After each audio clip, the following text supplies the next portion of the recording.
They are unique, and we can be identified by the print of our hands. Later on, science took another big step forward in criminology when they found out DNA is different for every single person. Unique. God didn't cut us out with a cookie cutter. God didn't just stamp us all out to be the same person. We are made differently than everyone else, and it's not just on the outside. It's who we are on the inside as well. The talents and abilities God has given us, the experiences God's opened us up to, the opportunities that we have for ministry in this world, every one of us is looking at something completely unique, something completely different. So God made us to live in that difference, to be the person that He made us to be, that unique individual. Romans chapter 12, the first part of verse 6 says, "Since we have gifts that differ according to the grace given to us, each of us is to exercise them accordingly." We're supposed to live differently because we're made different. We're made for different purposes in our lives. 1 Corinthians chapter 7, the last part of verse 7 says, "Each man has his own gift from God, one in this manner and another in that." You're not the same, and you shouldn't be trying to conform your life to those who have lived before you. You shouldn't be holding yourself up against anyone else's life. There's no need to be jealous of anyone else. There's no reason we should berate ourselves for not being able to duplicate what someone else is doing, because God made us unique. God made us special. God made us for a purpose that He first imagined before He even brought us into being, and a purpose that He made into our form as He created us. And I want to remind you this: God doesn't make mistakes. What God has created for a purpose has something profound to do. God made you for a special role that no one else can fit. It has nothing to do with wearing another man's armor. Saul was a mighty warrior, and had he fought on that day against Goliath, he most certainly would have been dressed in armor. But God intended David to fight that fight, and for him to do so according to the way that God had made David. One other thing I want you to see here in this passage this morning, that is the source of David's confidence. Every seasoned fighting man for Israel was too afraid to step foot on that battlefield when they saw that huge hulking man, Goliath, step forward and issue his challenge. Everyone looked at him and knew his fierceness in battle, and saw the thick armor plating that he was able to hold up that no man could have stood underneath the weight of other than him, and saw the huge spear in his hand and his mighty shield, and they thought, there's no way. If I go out on that battlefield, I'm throwing my life away. And every one of them turned tail and ran. Every one of them refused to fight the fight. How is it that a young shepherd looks at that same obnoxious champion coming out to issue that challenge and says, why is nobody standing up? How are we allowing a man to speak about God's people in this way? How are we allowing him to defame God? How is it that he stepped forward and no one else did? I want to tell you, his confidence did not come from the provision of man. David, upon hearing the giant's taunts, didn't say, hey, I hear the king has a great suit of armor, nice bronze helmet. I bet if I was wearing that, I could kick some giant behind.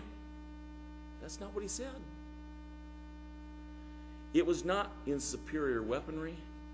It was not in a cunning battle plan. It was not in anything that man could supply that David had his confidence when he said, I will go against Goliath. When he said that, and none of the other fighting men of Israel were willing to do that, that was not the source of his confidence. It was trust in God.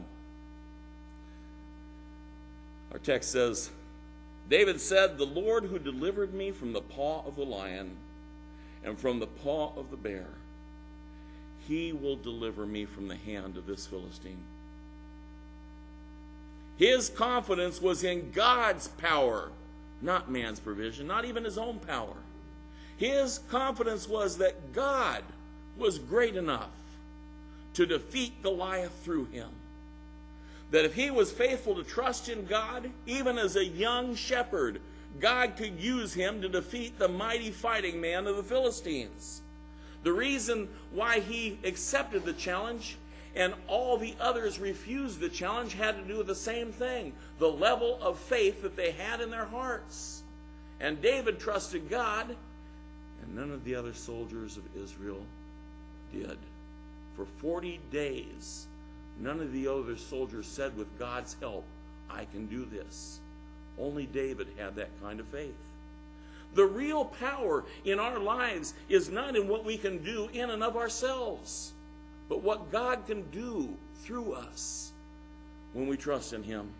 Philippians chapter 4, verse 13, that familiar passage says, I can do all things through him who strengthens me. I can do all things.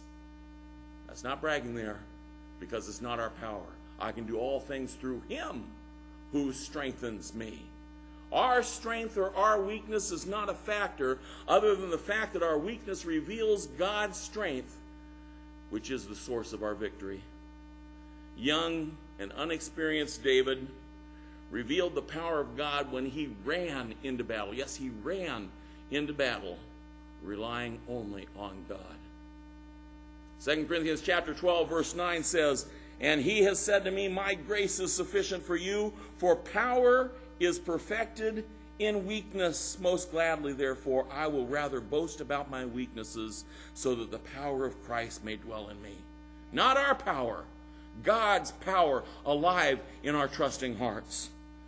1 Corinthians chapter 1, verse 27 says, but God has chosen the foolish things of the world to shame the wise, and God has chosen the weak things of the world to shame the things which are strong. Not about our power. It's about God's power in us. So I say to you this morning, let's not look to another man's armor.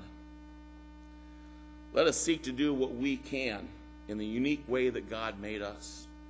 And let us not be dependent upon solutions from men or reliant upon our own strength. Let us acknowledge our need for his strength. We are weak. He is strong. We are weak. He is strong. We are weak. He is strong. Illustrated best on Calvary, where our weakness brought him there to pay the price. By his strength he conquered death. And that which we're going to celebrate in a couple of weeks, the tomb could not hold him, and he burst forth forevermore to produce life for us. It's not by our strength. It's by God's strength in us. And that's why we have an invitation time this morning. If you're willing to acknowledge that you are not strong enough, if you're willing to acknowledge that your weaknesses have messed up things, and that you are reliant upon the strength of God, if you want God to be living and active in your life, you want to be his servant from this time forward and accomplish great victories, not by your power, but by his power through you. We want you to have that opportunity this morning. We invite you to come forward as we stand and sing our invitation song.